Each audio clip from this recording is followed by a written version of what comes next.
Hello friends, स्वागत है आपका हमारे यूट्यूब चैनल जीएस कैप्सूल में। आई होप आप सभी लोग अच्छे होंगे और आपकी तैयारी अच्छी चल रही होगी। फ्रेंड्स, आप सभी को पता है हम अपने इस चैनल के माध्यम से UP triple S C junior assistant की परीक्षा के लिए लगातार प्रैक्टिस सेट्स आपको कवर करवा रहे हैं। तो उसमें एक बुक मैं ऑलरेडी कंप्लीट कर चुका हूँ यूथ कंपटीशन टाइम्स की। तो एक दूसरी बुक मैं आपके लिए लेकर आ गया हूँ जो कि ज्ञान मुद्रा पब्लिशिंग हाउस की बुक है। इसमें भी 15 प्रैक्टिस सेट हैं। तो 17-27 को आपका एग्जाम है। अगर एक दिन में 2 हो पाएंगे तो जितने इसमें से प्रैक्टिस सेट कवर हो पाएंगे वो मैं आपको पूरे कवर करा दूंगा।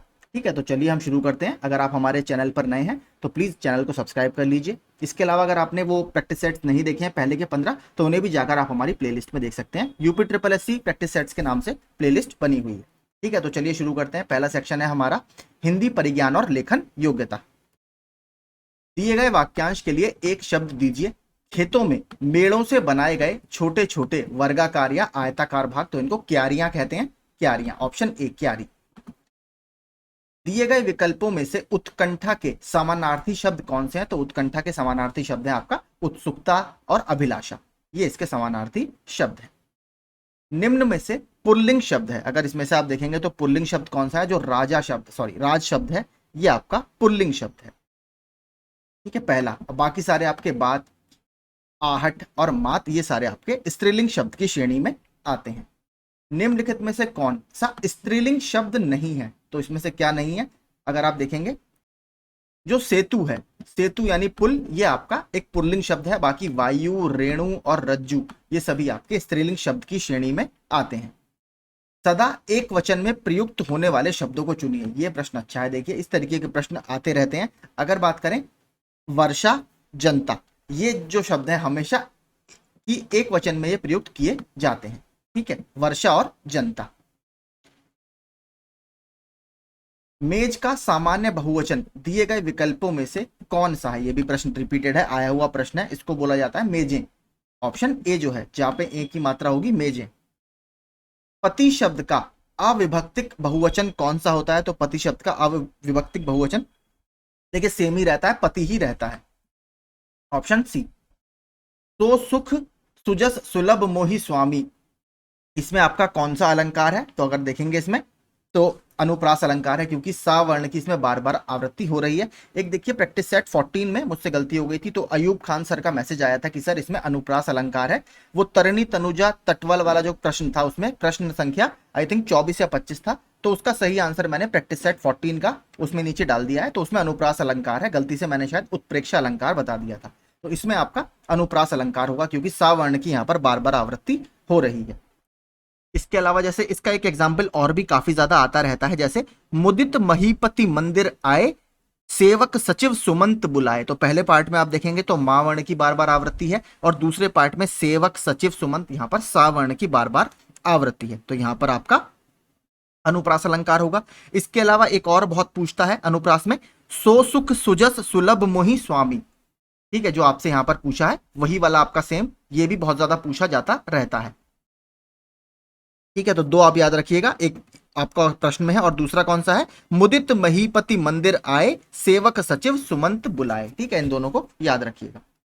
आगे, पापी मनुज भी आज मुख से राम राम निकालते, इस काव्य पंक्ति में अलंकार है। तो इसमें कौन सा अलंकार है? तो यहां पर आपका दृष्टांत अलंकार है। ये हमने पिछले प्रैक्टिस सेट में भी किया था। देखिए, दृष्टांत अलंकार क्या होता है? जहां उपमेय और उपमान और उसके साधारण धर्मों में आपका बिंब प्रतिबिंब का भाव हो, वहां पर दृष्टांत अलंकार होता है। जैसे इसका मैं आपको एक एग्जांपल और देता हूं, सठ सुदरही संत संगति पाई, पारस परसही कुधातु सुहाई। ये भी देखिए, इसमें भी अगर आपसे पूछे तो इसमें भी दृष्टांत अलंकार है। देखिए यहां पर होता क्या है, आपका उपमेय और उपमान और उनके साधारण धर्मों में बिंब और प्रतिबिंब का भाव होता है। तो मैंने आपको फिर से एक एग्जांपल और बता देता हूं, सठ सुधर ही संत संगति पाई, पारस परसी कुधातु सुहाई। इसमें भी आपका दृष्टांत अलंकार होगा।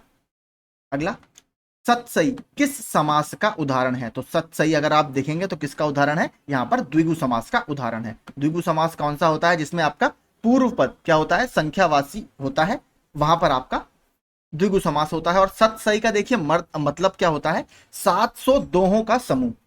ठीक है, 700 दोहों का समूह, जैसे पंचवटी। ठीक है, अष्टाध्यायी मतलब 8 अध्यायों का समूह, यहां पर सभी में आपका द्विगु समास है। सत्याग्रह शब्द का संधि विच्छेद कौन सा होगा? तो ये तो सिंपल है आपका, सत्य प्लस आग्रह। ऑप्शन डी यहां पर हमारा सही होगा।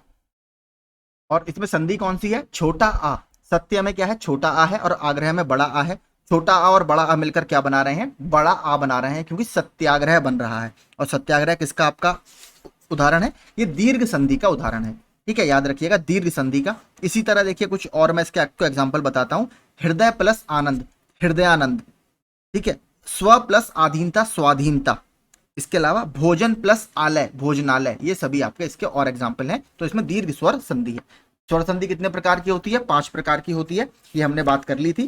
कौन कौन सी? दीर्घ संधि, यण संधि, गुण संधि, अयाधि संधि और वृद्धि संधि। संधियां टोटल वैसे 3 प्रकार की हैं, स्वर संधि, व्यंजन संधि और विसर्ग संधि। अगला, महोर्मी का संधि विच्छेद क्या है? तो महोर्मी का संधि विच्छेद आपका क्या है? मैंने बताया था, अगर ए और ओ की मात्रा अगर बीच में दिखाई दे तो वहां पर गुण संधि होती है। तो अगर इसमें देखेंगे महा प्लस उर्मी, तो उर्मी लेकिन बड़ा ऊ वाला आएगा। ठीक है, बड़ा ऊ वाला। उर्मी का मतलब होता है लहर आपका हिंदी में, तो महा प्लस उर्मी। और इसमें कौन सी गुण स्वर संधि है? अगला, अत्यधिक का शुद्ध संधि विच्छेद क्या है? तो अति प्लस अधिक। तो इसमें ता या आधा बीच में दिखाई दे तो कौन सी संधि होती है हमारी? यण स्वर संधि होती है। तो अति प्लस अधिक यण स्वर संधि का उदाहरण है, याद रखिएगा। अब देखते हैं हम गद्यांश। साहित्य तो एक सात्विक जीवन है, उसे कठिन तपस्या और महान यज्ञ समझना चाहिए। जहां व्यक्ति के व्यक्तित्व के कोई स्वतंत्र विषय नहीं रह जाते, उच्च साहित्य की वह भाव भूमि है। वहां अपरिग्रह का साम्राज्य है, फोटो नहीं छापे जाते। वहां वाणी मौन रहती है, गाथा गाने में सुख नहीं मानती। उस उच्च स्तर से जितने क्रियाकलाप होते हैं आत्म प्रेरणा से होते हैं, पर आज हिंदी में आत्म प्रेरणा और आत्मकथा का नाम लेना पाखंड बढ़ाना है। हमारे देश में आत्मकथा लिखाने की परिपाटी अब नहीं रही। तो इसमें देखिए क्या पूछा है, पहला प्रश्न आपका, साहित्य को क्या माना गया है? तो अगर आप देखेंगे पहला ही जो है, उसे कठिन तपस्या और महान यज्ञ समझना चाहिए। तो कठिन तपस्या और महान यज्ञ ऑप्शन सी में आपका दिया हुआ है। अगला, उच्च साहित्य की भावभूमि क्या है? अगर आप देखेंगे उच्च साहित्य की भावभूमि क्या है, तो अगर आप ऊपर पढ़ेंगे, जहां व्यक्ति के व्यक्तित्व के कोई स्वतंत्र विषय नहीं रह जाते, उच्च साहित्य की वह भाव भूमि है। तो इसमें यहां पर कौन सा होगा? ऑप्शन डी, जहां व्यक्तित्व के कोई स्वतंत्र विषय नहीं रह जाते, वही इसकी भाव भूमि है। अगला, उच्च स्तर के क्रियाकलाप किससे होते हैं? तो उच्च स्तर के क्रियाकलाप जो होते हैं वो आत्म प्रेरणा से होते हैं। Option B. अगर आप यहां पर पढ़ेंगे, उस उच्च स्तर से जितने क्रियाकलाप होते हैं आत्म प्रेरणा से होते हैं। ठीक है, और उन्होंने यही बताया कि आत्म प्रेरणा की और आत्मकथा का नाम लेना पाखंड है। किस देश में आत्मकथा लिखने की परिपाटी नहीं रह गई है? तो भारतवर्ष में इसकी परिपाटी नहीं रह गई है। हिंदी में किस विधा को पाखंड कहा गया है? तो इसमें किसको पाखंड इन्होंने कहा है? तो आत्मकथा लिखने को इन्होंने पाखंड कहा है। अगला, कान काटना मुहावरे का क्या अर्थ है? इसका अर्थ होता है आपका चतुर होना। ठीक है, ऑप्शन बी। आंख का अंधा गांठ का पूरा, इस लोकोक्ति का सही अर्थ क्या है? मूर्ख किंतु धनी व्यक्ति के लिए यह यूज किया जाता है। मूर्ख धनवान, ऑप्शन सी। अगला, नीचे दिए गए विकल्पों में से तत्सम शब्द का चयन करें। तो साफ आपको दिख रहा है जो आम्र शब्द है ये आम का तत्सम शब्द है। दूध का क्या होता है आपका? दुग्ध। आगे चलते हैं। देखिए तत्सम तद्भव का मैंने लगभग 350 प्रश्नों का एक बहुत अच्छा वीडियो बनाया है ROARO के लिए। तो ROARO की प्लेलिस्ट में वो वीडियो पड़ा हुआ है। मुझे नहीं लगता उससे बाहर आपका कोई भी तत्सम शब्द जाएगा। आप एक बार उसको जरूर देख लीजिएगा। मैंने उसमें और भी बहुत सारे एक्स्ट्रा तत्सम शब्द, तद्भव शब्द बताए हैं। तो आप एक बार प्लीज उस वीडियो को जाके ROARO की प्लेलिस्ट में जरूर देख लीजिएगा।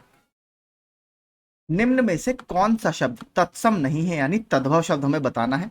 तो इसमें अगर आप देखेंगे तो कौन सा आपको उलझन जो शब्द है ये आपका तत्सम शब्द नहीं है, तद्भव शब्द है। उर्वर आपको पता है जो उपजाऊ भूमि होती है उसके लिए यूज किया जाता है। कोंकण और कोण ये दोनों भी आपके तत्सम शब्द हैं। अगला, निम्नलिखित में से पीठ का तत्सम शब्द कौन सा है? तो ये भी काफी ज्यादा पूछता रहता है। तो पीठ का जो तत्सम शब्द है वो है पृष्ठ। ठीक है, पृष्ठ, ऑप्शन सी। पुष्कर किसका है आपका? पुष्कर तालाब वगैरह के लिए यूज किया जाता है।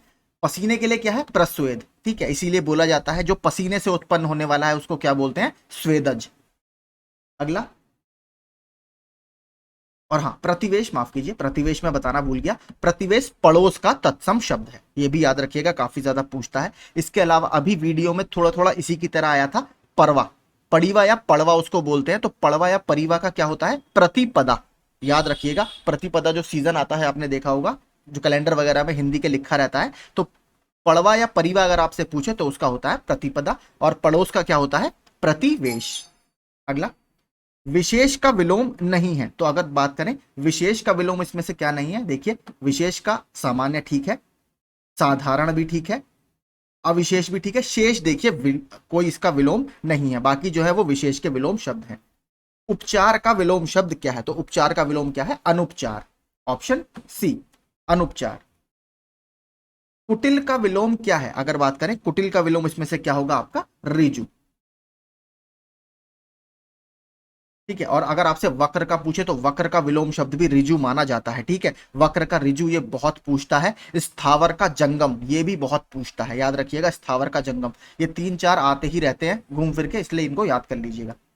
आंख का पर्यायवाची शब्द है, तो आंख का क्या क्या होते हैं आपके, मैं बता देता हूं, चक्षु है, लोचन है, द्रग है, अक्षी है, ये सारे आपके आंख के पर्यायवाची माने जाते हैं। पावक किसका है, पावक आपका अग्नि का पर्यायवाची है। बात करें वसन की, तो वसन किसका है, वसन वस्त्र का पर्यायवाची है। और जो प्रभा होता है, ये चमक का या रोशनी का पर्यायवाची होता है। ठीक है, प्रभा। अगर बात करें, देखिए आंख के मैं आपको और पर्यायवाची बता देता हूं, ये भी काफी पूछता रहता है, और आग के भी बता देता हूं, ये बहुत ज्यादा आते हैं दोनों। तो इसमें देखिए, लोचन, नयन, नेत्र, चक्षु, द्रग, अक्षी, अंबक, अंबक भी याद रखिएगा, अंबक भी बहुत आता है। इसके अलावा इक्षण, विलोचन और प्रेक्षण, ये सारे आपके आंख के पर्यायवाची हैं। बात करें अगर अग्नि के, अग्नि के भी बहुत आते हैं, तो अग्नि के तो बहुत पर्यायवाची हैं और लगातार पूछता रहता है। तो इसका है आग, अनल, पावक, दव, धूम्रकेतु, धनंजय, जातदेव, हुताशन। देखिए हुताशन और वैश्वानर, इनको भी याद कर लीजिए। हुताशन, वैश्वानर ऑप्शन में देखिए बहुत कंफ्यूज करता है, तो हुताशन और वैश्वानर ये भी आग के पर्यायवाची हैं। इसके अलावा वायु सखा इसको बोला जाता है। ठीक है, कृषाणु, दहन, ये सभी अग्नि के पर्यायवाची हैं। आगे चलते हैं, निम्न में से खिड़की का पर्यायवाची कौन सा है, तो खिड़की का पर्यायवाची है वातायन, बारी, दरीचा, ये सारे आपके खिड़की के पर्यायवाची है, तो इसमें ऑप्शन डी बिल्कुल सही होगा। बटोही का पर्यायवाची शब्द है, तो बटोही का पर्यायवाची शब्द होता है आपका, आपने कविता भी सुनी होगी कि पूर्व चलने के बटोही राह की पहचान कर ले, तो हरिवंश राय बच्चन जी की कविता है, आपने सुना, अगर कभी सुनी हो बचपन में, हमारे तो बुक में थी कि पूर्व चलने के बटोही बाट की पहचान कर ले, इस तरीके से कविता थी। तो बटोही का मतलब क्या होता है आपका, जो राहगीर होता है। ठीक है, राहगीर, पथिक, इसके लिए यूज किया जाता है बटोही, तो आपका ऑप्शन सी यहां पर सही होगा। पाथे देखिए क्या होता है, बताता हूं। पाथे जो रास्ते में खाने के लिए दिया जाने वाला भोजन होता है, उसे पाथे बोला जाता है। और देखिए इसी की तरह शब्द है पथ्य। पथ्य क्या होता है, रोगी को दिया जाने वाला हल्का भोजन, उसको कहा जाता है आपका पथ्य। और पथ्य की तरह देखिए एक शब्द और है, अब याद आ गया मुझे, नेपथ्य। नेपथ्य क्या होता है, रंगमंच के पीछे का स्थान, उसको नेपथ्य बोला जाता है। ठीक है, नेपथ्य। आगे चलते हैं, इनमें से कौन सा शब्द शिव का पर्यायवाची नहीं है, तो अगर आप देखेंगे इसमें से तो शिव का पर्यायवाची कौन सा नहीं है, जो पहला है, अगर आपको याद हो हमने बाण और तीर के पर्यायवाची देखे थे, तो जो विशिख वगैरह है ये सब तीर के पर्यायवाची है। बाकी कामारी, अंतक और सोमेश्वर ये शिव जी के पर्यायवाची हैं। ठीक है, तीर के पर्यायवाची देख लेते हैं क्योंकि बहुत ज्यादा आते रहते हैं। तो एक तो आपका बाण हो गया, ठीक है, बाण तो हमने सुना ही होगा, बाण। इसके अलावा बात करें तोमर, विशिख, शिलीमुख, नाराज, शर, इशु, सायक और आशुग, ये सारे आपके बाण के पर्यायवाची हैं, बहुत इंपॉर्टेंट है, इसको याद कर लीजिए। तीर, तोमर, विशिख, शिलीमुख, नाराज, शर, इशु, सायक और आशुभ, ये सारे आपके तीर के पर्याय या बाण के पर्यायवाची हैं। तो इसमें विशिख जो है आपका वो तीर का पर्यायवाची है, ना कि बाण का। अब देखते हैं हम रीजनिंग के क्वेश्चन में, आपको आंसर बता देता हूं। असंगत शब्द का चयन करें, तो इसमें से असंगत आपका कौन सा है, देखिए NTPC, BHEL, CRPF, sorry BHEL और सेल, ये सभी आपकी कंपनियां हैं, नवरत्न कंपनियां, लेकिन सीआरपीएफ आपका सेंट्रल रिजर्व पुलिस फोर्स है, तो ये इसमें अलग है। ठीक है, इस तरीके से आपके आंसर सीआरपीएफ इसमें है। बात करें 32वें का, तो 32वें का जो आपका आंसर है वो है ऑप्शन ए, इसको आप कैलकुलेट करते रहिएगा। ठीक है, अगला, किसी निश्चित कोड भाषा में बॉल को ओबे लिखा जाता है, तो कोडिंग डिकोडिंग का प्रश्न है, इसका आंसर है आपका डी। 34वां जो आपका प्लस और माइनस, ये जिसमें आपको चिन्हों को आपस में बदलना है सही आंसर के लिए ताकि आपका 19 आ जाए, तो इसमें आपका क्या होगा, ऑप्शन डी सही होगा, डिवाइड और नेगेटिव। 4 संख्या युग्म दिए गए हैं, तो 35वें का उत्तर आपका है ऑप्शन बी। ऑप्शन बी, ये तो सिंपल ही है, स्क्वायर इसमें दिया है, 19 का स्क्वायर 361, 28 का 784 होता है, 17 का 289 होता है, 23 का देखिए ये नहीं होता, 23 का क्या होता है 529, 23 तो 69 का 9 आएगा, 23 दूनी 46 52, 529 आएगा, ये गलत है। 36वां, अगर आप देखेंगे यदि किसी तर्क के अनुसार 2 बराबर 49 है और 8 बराबर 225 है, तो इसमें से कौन सा 12 का मान होगा, तो इसका होगा आपका 400, ऑप्शन बी। अगला देखो, जिसमें अगर आपको समझ में ना आए तो आप मुझे प्लीज कमेंट बॉक्स में कमेंट कर दीजिएगा, मैं आपको सॉल्यूशन वगैरह भेज दूंगा, जिस भी बच्चे को डाउट हो जो आपसे सॉल्व नहीं हो रहा। 37वां, 37वें का आपका आंसर है ए, G36। 38वां जो ब्लड रिलेशन का प्रश्न है, 38वें का आंसर है option A, sorry option A 38वें का। 39वें का माफ कीजिए, 39वें का ऑप्शन है डी, इसको मैं डिलीट कर देता हूं। 39वें का आपका आंसर है डी। 20, 40वां देखते हैं। नरेश सुरेश से बड़ा है, तो इसमें आपको लगाना है, तो इसमें ऑप्शन डी सुरेश इसका सही आंसर है। बात करें आकृति वाले का, तो 40, अगर 41वें की बात करें तो इसका सही आंसर है ऑप्शन ए, ये वाली जो आकृति है ये आपकी सही हो। 42वें की बात करें, 42वें में आपका विकल्प डी सही होगा, ठीक है, विकल्प डी। 43वें की बात करें, जो वही से फिर से ब्लड रिलेशन का प्रश्न है, संबंध का, तो इसमें ऑप्शन ए आपका सही है, वी एस की पौत्री है। अगला 44वां, निम्नलिखित में से कौन सा विकल्प भूक्षरण को रोकने के लिए उठाए गए कदम को नहीं दिखाता है, तो 44वें का आपका क्या होगा, ऑप्शन सी।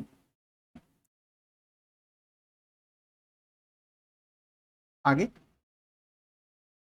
45वां, अनुराग एक स्थान ए से बी, आपका डायरेक्शन सेंस टेस्ट का प्रश्न है, तो इसमें आंसर आएगा 10 किलोमीटर, ऑप्शन ए। अगला देखते हैं आप, सामान्य जानकारी यानी जनरल नॉलेज, इसका आप स्क्रीनशॉट ले सकते हैं, मैं फिर से दिखा देता हूं ऊपर,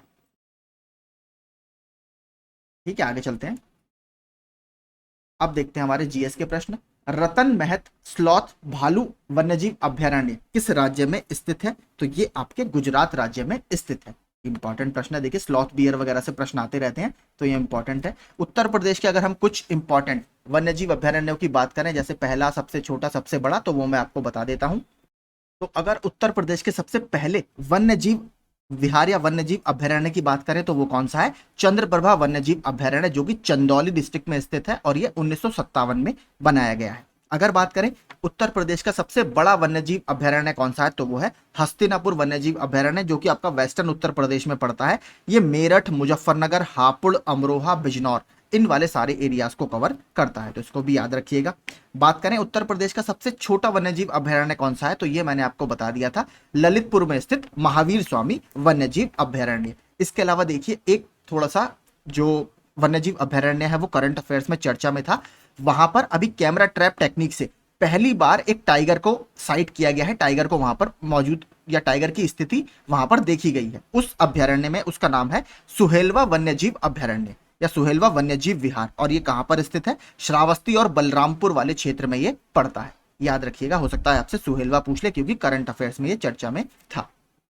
इसके अलावा देखिए थोड़ा सा इसी से संबंधित वन्यजीव से संबंधित एक और काफी करंट अफेयर्स में चर्चा में था, वो था महाराजगंज, ठीक है। उत्तर प्रदेश में एशियन किंग नामक एक गिद्ध होता है, ठीक है, एशियन किंग वल्चर होता है, उसका वल्चर कंजर्वेशन ब्रीडिंग सेंटर, प्रजनन केंद्र या संरक्षण केंद्र कहां पर है, महाराजगंज में स्थित है उत्तर प्रदेश के, ठीक है। और इंडिया का ये पहला है, याद रखिएगा, एशियन किंग वल्चर के लिए, ठीक है, याद रखिए एशियन किंग वल्चर का कंजर्वेशन सेंटर उत्तर प्रदेश के महाराजगंज में स्थित है, ठीक है। तो यही आपके इससे संबंधित जो यूपी से स्पेशल कुछ प्रश्न बन सकते थे मैंने आपको बता दिया।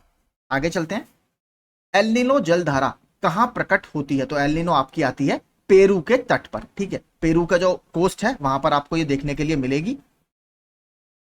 तो अगर आप मैप में देखेंगे तो ये है आपका पेरू, ठीक है, तो यहां पर ही आपकी जो एल नीनो की धाराएं होती हैं वो आपका आता है, और एल नीनो लानिना दो आपके फिनोमेना होते हैं जो आपकी वेदर पैटर्न से संबंधित हैं, ये कहीं ना कहीं बारिश वगैरह को भारत में भी प्रभावित करते हैं। ठीक है, तो पेरू की कैपिटल क्या है, पेरू के बारे में बात कर लेते हैं। पेरू की कैपिटल है लीमा। ठीक है, तो इंपॉर्टेंट है ये भी।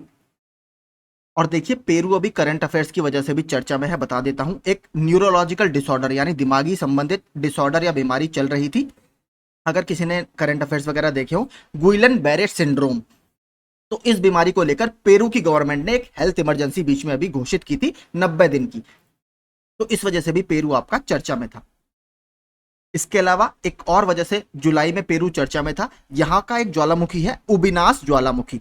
ठीक है, तो उबिनास ज्वालामुखी में इरप्शन हुआ था, वो फटा था, तो वहां से बहुत ज्यादा वोल्केनिक डस्ट या ऐश निकल रही थी, राख निकल रही थी, जिसको लेकर उन्होंने इमरजेंसी डिक्लेयर की थी, पर्यावरण से संबंधित इमरजेंसी। ठीक है, तो याद रखिएगा उबिनास ज्वालामुखी कहां पर है, पेरू में है, इसको याद रखिएगा।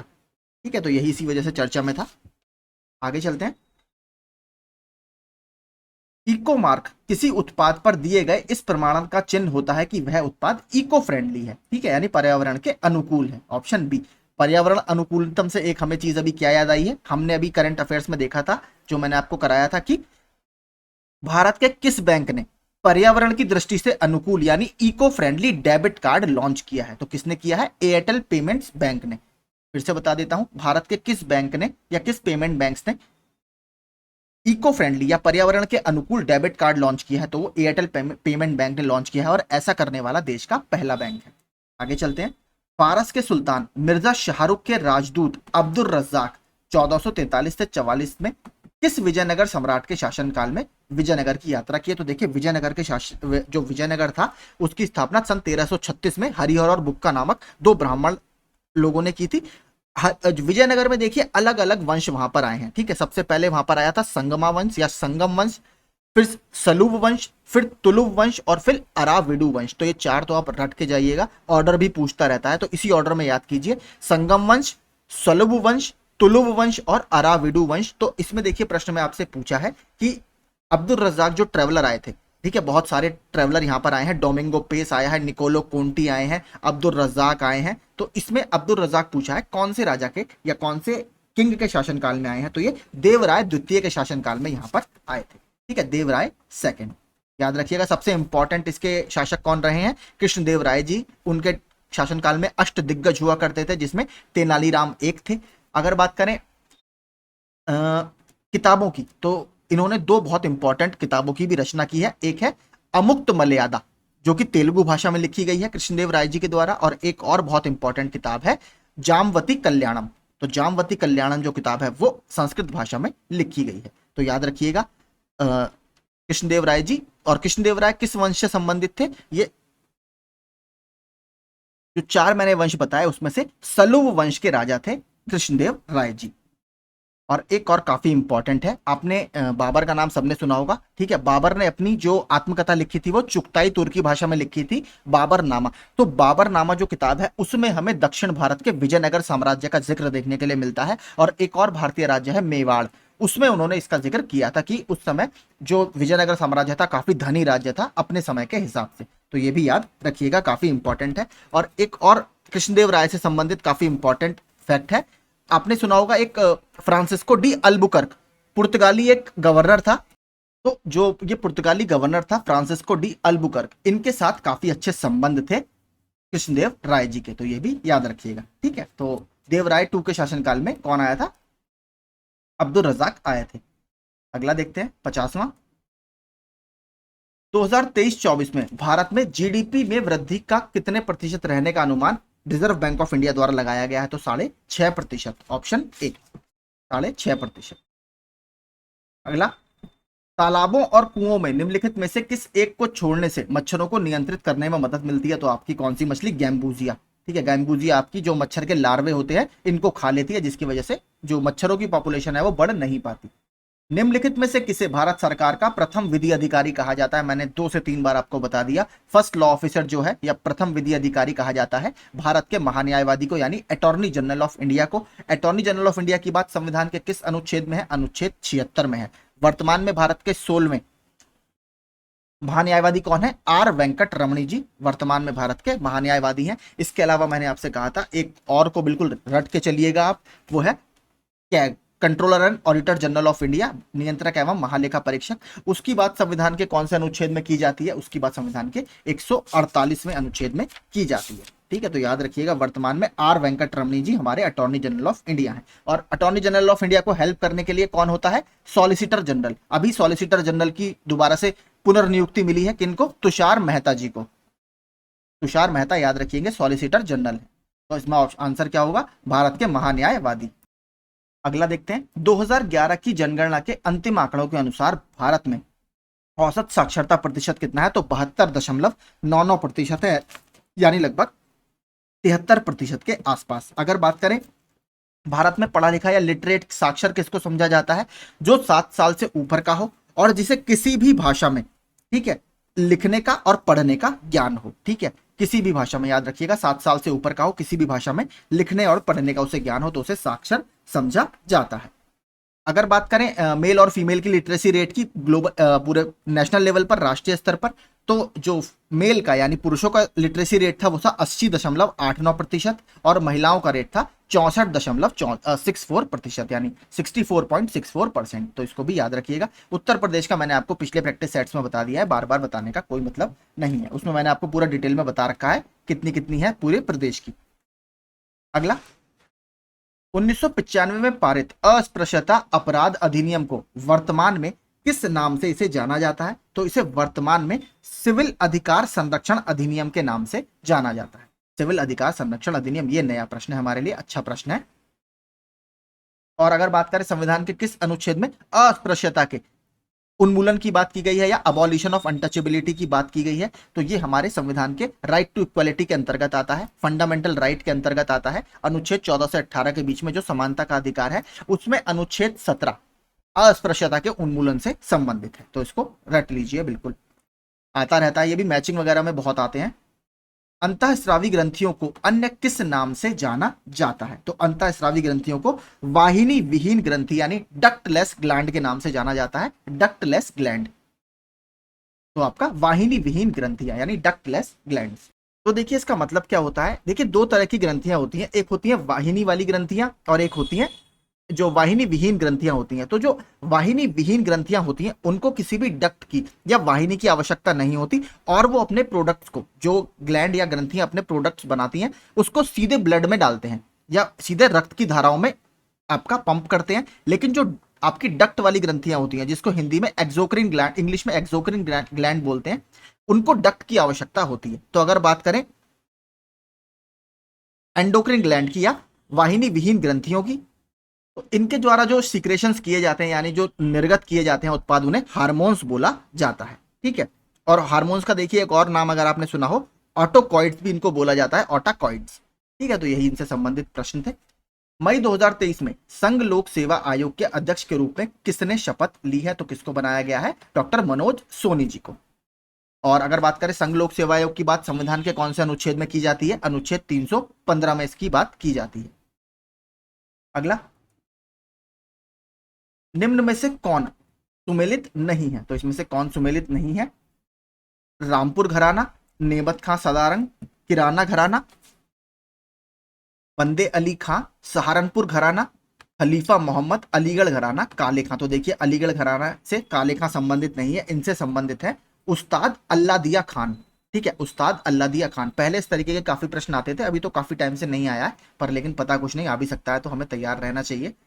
अगला 58 भारतीय राष्ट्रीय आंदोलन के 1905 से 1917 की अवधि को क्या कहा जाता है? तो 1905 से 1917 की अवधि को उग्रवादी चरण के रूप में जाना जाता है। 1885 से 1905 तक जो नरमपंथी थे या मॉडरेट्स थे उसका चरण माना जाता है, लेकिन 1905 के बाद क्रांतिकारी गतिविधियां काफी तेजी से भारत में बढ़ने लगी थी और उसमें बहुत सारी घटनाएं आपने देखी होंगी, तो इसको उग्रवादी चरण के नाम से जाना जाता है।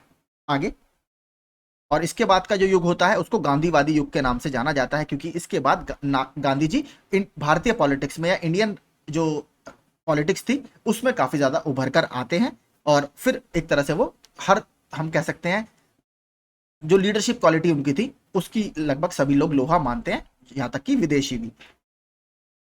आगे, निम्नलिखित में से किन की नियुक्ति भारत के राष्ट्रपति द्वारा की जाती है? तो इसमें से किन किन की नियुक्ति भारत के राष्ट्रपति द्वारा की जाएगी? तो आपका जो वित्त आयोग के अध्यक्ष होंगे, यानी जो फाइनेंस कमीशन हमारा बनाया जाता है अनुच्छेद किसके तहत, अनुच्छेद 280 के तहत, हर 5 साल में इसका जो चेयरपर्सन है वो प्रेसिडेंट के द्वारा इलेक्ट किया जाता है और 1+4 मेंबर्स इसमें होते हैं, यानी एक चेयरपर्सन होता है, 4 अदर इसमें मेंबर्स होते हैं।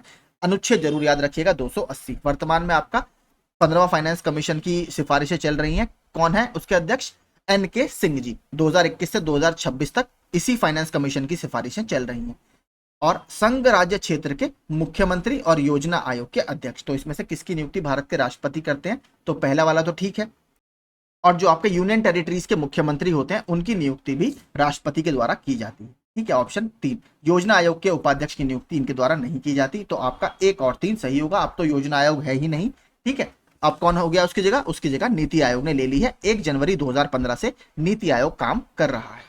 और वर्तमान में अगर नीति आयोग की बात करें, नीति आयोग का चेयरपर्सन कौन होता है, अध्यक्ष कौन होते हैं, प्रधानमंत्री जी होते हैं। उपाध्यक्ष कौन है, सुमन बेरी जी हैं उपाध्यक्ष। और सीईओ कौन है नीति आयोग के, BVR सुब्रमण्यम जी। तो तीनों पद मैंने आपको बता दिए, तीनों जरूर याद रखिएगा, आपका अध्यक्ष, उपाध्यक्ष और सीईओ। अगला, निम्न में से उत्तर प्रदेश के किस स्थान पर हर्षवर्धन ने बौद्ध महासम्मेलन का आयोजन किया था, तो 2 जगह माना जाता है, एक तो कन्नौज और एक प्रयाग में। ठीक है, तो कन्नौज और प्रयाग में ये इन्होंने आयोजन किया था। ऑप्शन बी हमारा प्रयाग यहाँ पर दिया है, तो ये सही होगा। और हर्षवर्धन के टाइम में कौन सा विदेशी यात्री भारत में आया था, तो हुएनसांग उस समय भारत में आए थे। अगला, और हाँ, एक बार ये पूछ लिया था कि हर्षवर्धन को नर्मदा नदी के तट पर, क्योंकि हर्षवर्धन साउथ की तरफ या दक्षिण की तरफ एक्सपेडिशन करना चाहता था, चढ़ाई करना चाहता था, लेकिन नर्मदा नदी के तट पर चालुक्य सम्राट पुलकेशिन द्वितीय के द्वारा इनको हरा दिया जाता है। और इसकी जानकारी हमें रवि कीर्ति द्वारा लिखित ऐहोल इंस्क्रिप्शन से मिलती है। ठीक है, ऐहोल जो इंस्क्रिप्शन है उससे हमें इसकी जानकारी मिलती है।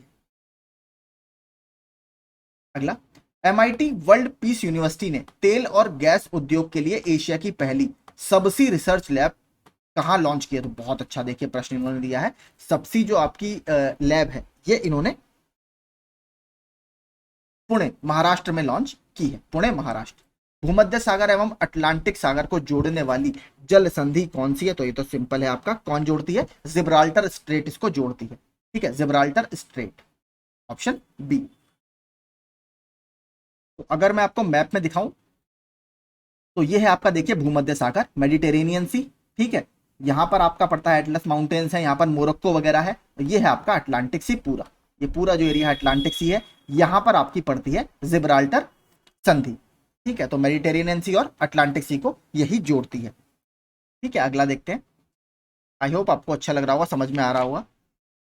निम्नलिखित में से कौन सा युग्म सही सुमेलित नहीं है, तो इसमें से कौन सा युग्म सही सुमेलित नहीं है ये हमें बताना है। स्थानीय स्वशासन, लॉर्ड रिपन। देखिए लॉर्ड लिटन पहला ही गलत है, किसको बोला जाता है, लॉर्ड रिपन को माना जाता है स्थानीय स्वशासन का भारत में सबसे अच्छा वायसरॉय। बात करें सहायक संधि की, इंग्लिश में बोला जाता है सब्सिडरी अलायंस। 1798 से 1805 तक भारत के जो वायसरॉय गवर्नर जनरल थे वो थे लॉर्ड वेलेस्ली। इसी दौरान सहायक संधि लाई गई थी। सबसे पहले किसने सहायक संधि को एक्सेप्ट किया था ये भी पूछता रहता है, तो लॉर्ड वेलेस्ली ने जब ये लाई थी तो हैदराबाद के निजाम ने सबसे पहले इसको एक्सेप्ट किया था। राज्य अपहरण नीति यानी डॉक्ट्रिन ऑफ लैप्स, ये आपकी लॉर्ड डलहौजी की है। स्थायी बंदोबस्त, परमानेंट सेटलमेंट 1793 में आया था। 1786 से 1793 तक भारत के जो वायसरॉय रहे, या सॉरी माफ कीजिए, गवर्नर रहे हैं वो लॉर्ड कॉर्नवालिस रहे हैं, तो इसको याद रखिएगा। लॉर्ड लिटन की जगह यहाँ पर लॉर्ड रिपन होगा। लॉर्ड लिटन के टाइम में भी काफी सारी चीजें हुई हैं। लॉर्ड लिटन के टाइम में आपने सुना होगा एक एक्ट आता है वर्नैकुलर प्रेस एक्ट, जिसकी में ये कहा जाता है कि अगर कोई भी प्रेस वगैरह जो होगी वो पहले तो लाइसेंस लेगी, अगर उन्होंने सरकार के खिलाफ कुछ भी लिखा तो उनको बैन कर दिया जाएगा बिना किसी कारण के। तो ठीक है, एक तरह से ये आप कह सकते हैं जो प्रेस की स्वतंत्रता थी उस पर लगाम लगाने के लिए लाया गया था। बाद में वर्नैकुलर प्रेस एक्ट को हटा दिया गया था लॉर्ड रिपन के शासन काल में, तो लॉर्ड रिपन यहाँ पर आना चाहिए था, ये यहाँ पर नहीं आया। और लॉर्ड डलहौजी की जो हड़प नीति थी उसका भी काफी एक इंपॉर्टेंट था कि जो अवध था आपका, अवध को कुशासन के आधार पर ब्रिटिश साम्राज्य में मिलाया गया था, याद रखिएगा, मिस गवर्नेंस या कुशासन के आधार पर। और बाद में जो वहां के वाजिद अली शाह नवाब थे उनकी वाइफ ने 1857 में वहां पर रिवोल्ट भी किया था, उनका नाम था बेगम हजरत महल जी। अगला, राज्य के नीति निर्देशक सिद्धांतों के निम्नलिखित अनुच्छेदों में से कौन सा अंतरराष्ट्रीय शांति और सुरक्षा के संवर्धन से संबंधित है। तो सबसे पहले तो राज्य के नीति निर्देशक सिद्धांत संविधान के भाग 4 में स्थित है। ये हमने कौन से देश के संविधान से लिए हैं? आयरलैंड के संविधान से लिए हैं। ये नॉन एनफोर्सिएबल है, मतलब अगर इनका उल्लंघन होता है तो कोर्ट के पास ये अधिकार नहीं है कि, यानी आपके पास अधिकार नहीं है कि आप कोर्ट में जाएं कि इनको लागू करना है। जैसे फंडामेंटल राइट्स के लिए आप जा सकते हैं, लेकिन इनके लिए नहीं जा सकते। एक फैक्ट ये हो गया। अब बात करते हैं जो प्रश्न आपसे पूछा है, promotion of international peace and security, English में इसको कहा जाता है। तो अनुच्छेद 51 में इसकी बात की गई है, अनुच्छेद 51 में। और कहां से कहां तक है राज्य के नीति निर्देशक सिद्धांत? अनुच्छेद 36 से अनुच्छेद 51 तक। ये आपके सारे फैक्ट्स हो गए।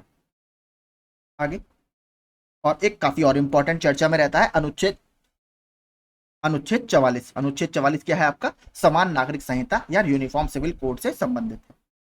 वर्ष 2023 में भारत के सबसे बड़े स्काई वॉक पुल का उद्घाटन किस राज्य में किया गया है? तो सबसे बड़ा स्काई वॉक पुल आपका तमिलनाडु में बनाया गया है। ये भी बहुत अच्छा देखिए प्रश्न इन्होंने दिया है।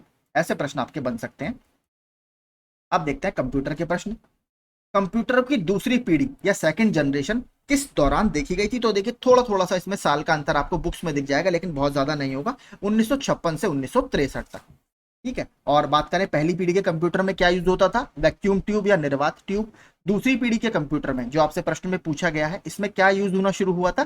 ट्रांजिस्टर्स यूज होने शुरू हुए थे। और फिर तीसरी पीढ़ी के कंप्यूटर आते हैं जिसमें शुरू होता है आपका इंटीग्रेटेड सर्किट्स या आईसी चिप्स। आईसी चिप्स किससे बनाई जाती हैं? आईसी चिप्स सेमीकंडक्टर्स से या अर्धचालकों से बनाई जाती हैं। सबसे कॉमन पदार्थ कौन सा है? सिलिकॉन।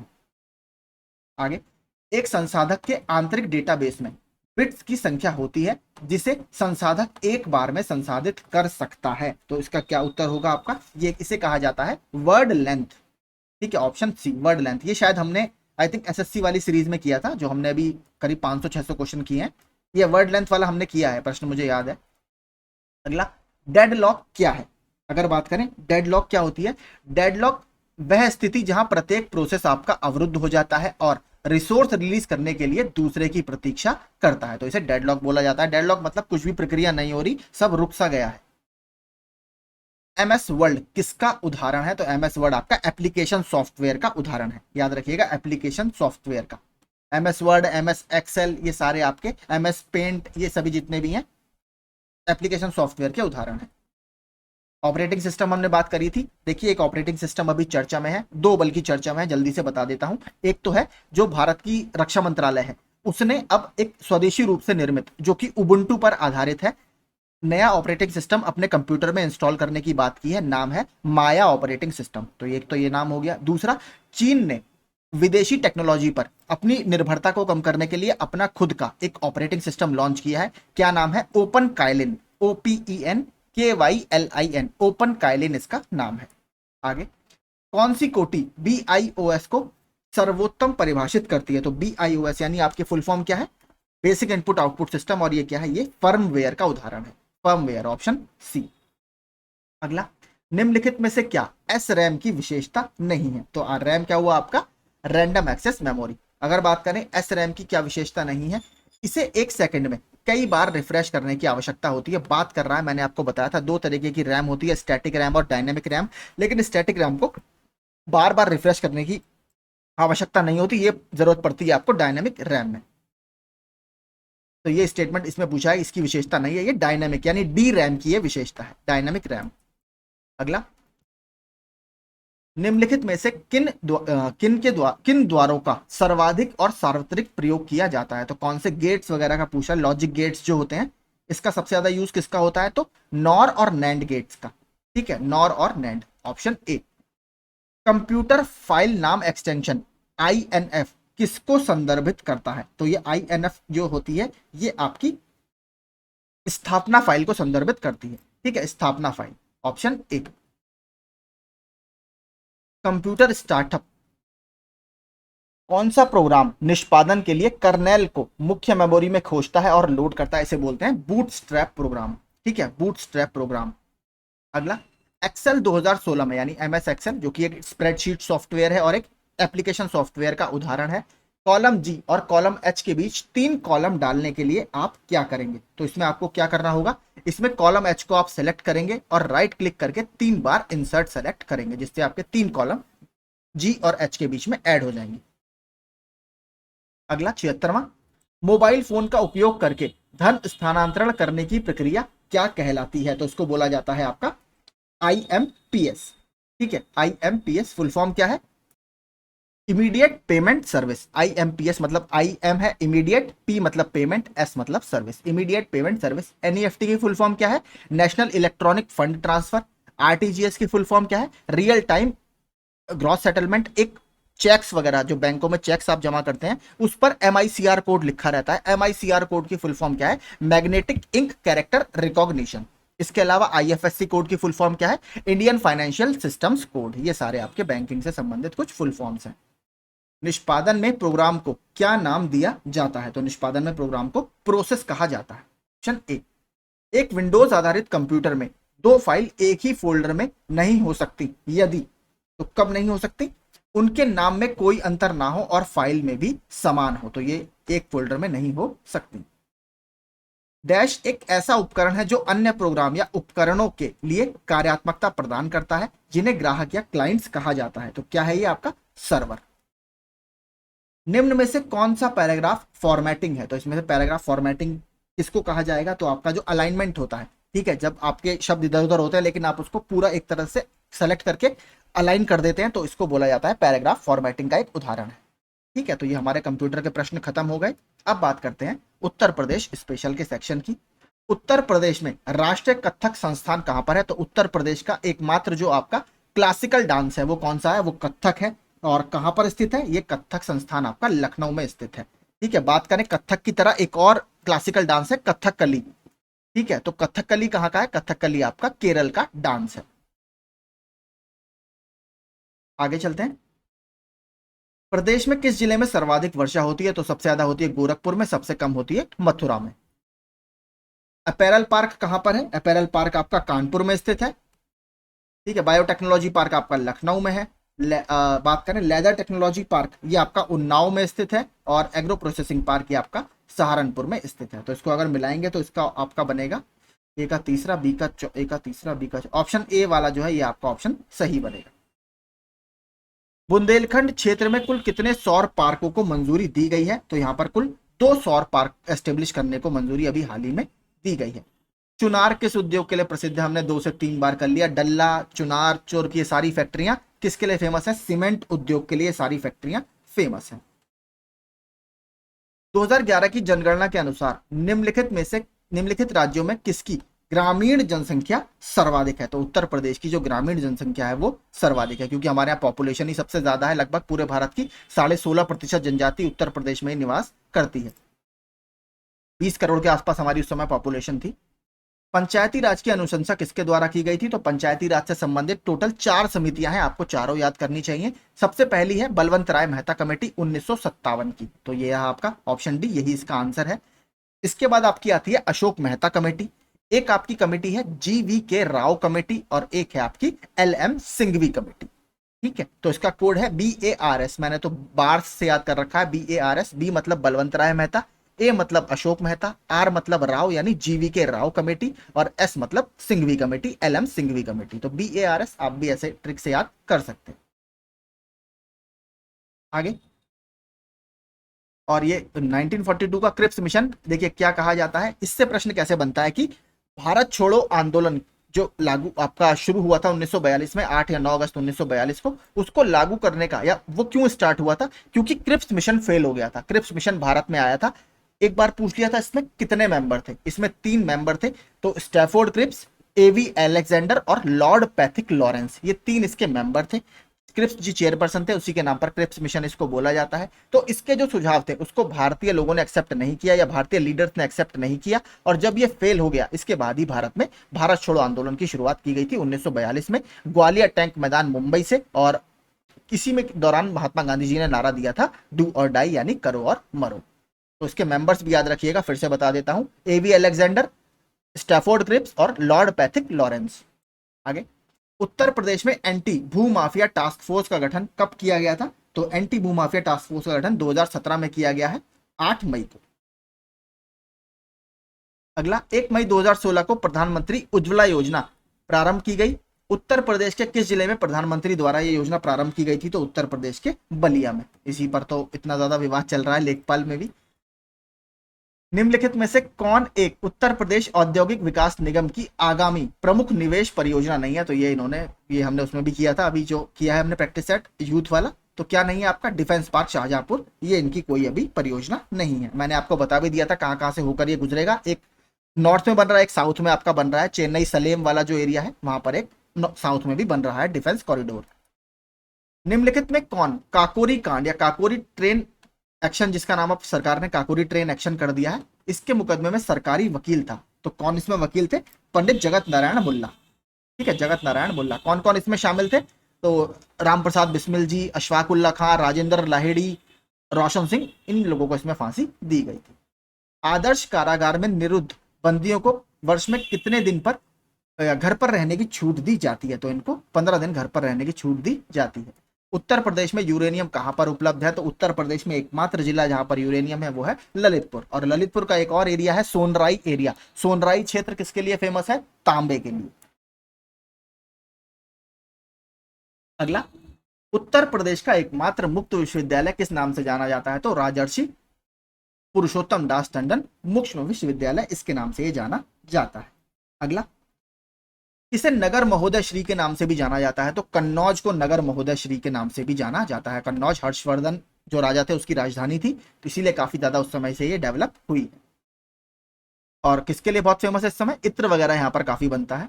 उत्तर प्रदेश में पर्यटन को बढ़ावा देने के लिए 2015 में प्रथम ट्रेवल मार्ट का आयोजन कहां पर किया गया है? तो कहां पर किया गया था? लखनऊ में। उत्तर प्रदेश का आलू अनुसंधान केंद्र किस जिले में स्थित है? तो उत्तर प्रदेश का आलू अनुसंधान केंद्र मेरठ में स्थित है। ठीक है, मेरठ में। वन वर्ल्ड टीबी समिट 2023 किस शहर में आयोजित की गई है? तो ये वाराणसी में आयोजित की गई थी। पंडित दीनदयाल उपाध्याय पशु चिकित्सा विश्वविद्यालय स्थित है, कहां पर स्थित है? तो ये मथुरा में स्थित है। ठीक है, मथुरा में। इसके अलावा देखिए एक इंडियन वेटनरी रिसर्च इंस्टीट्यूट यानी IVRI, ये कहां पर है? ये बरेली के इज्जत नगर में स्थित है। उत्तर प्रदेश में मिड डे मील कार्यक्रम, ये भी रिपीटेड प्रश्न है, 1995 में शुरू किया गया था स्कूल में एनरोलमेंट रेट बढ़ाने के लिए, ताकि बच्चे स्कूल वगैरह में आए, उनका जो कुपोषण है उससे भी वो दूर रहें, इसके लिए इसका स्टार्ट किया गया था। तो यही देखिए हमारे सारे 100 प्रश्न थे। इस बुक में भी अच्छे प्रश्न हैं, तो ठीक लगी मुझे बुक। अगर आपको अच्छे लगा हो वीडियो तो प्लीज लाइक जरूर कीजिएगा। और अभी मैं आपको लगातार इसके एग्जाम तक प्रैक्टिस सेट सारे करा दूंगा, ऐसे ही एडिशनल फैक्ट्स और मैप के साथ। तो अगर आपको वीडियो पसंद आया हो तो चैनल को सब्सक्राइब जरूर कीजिएगा। Thank you so much.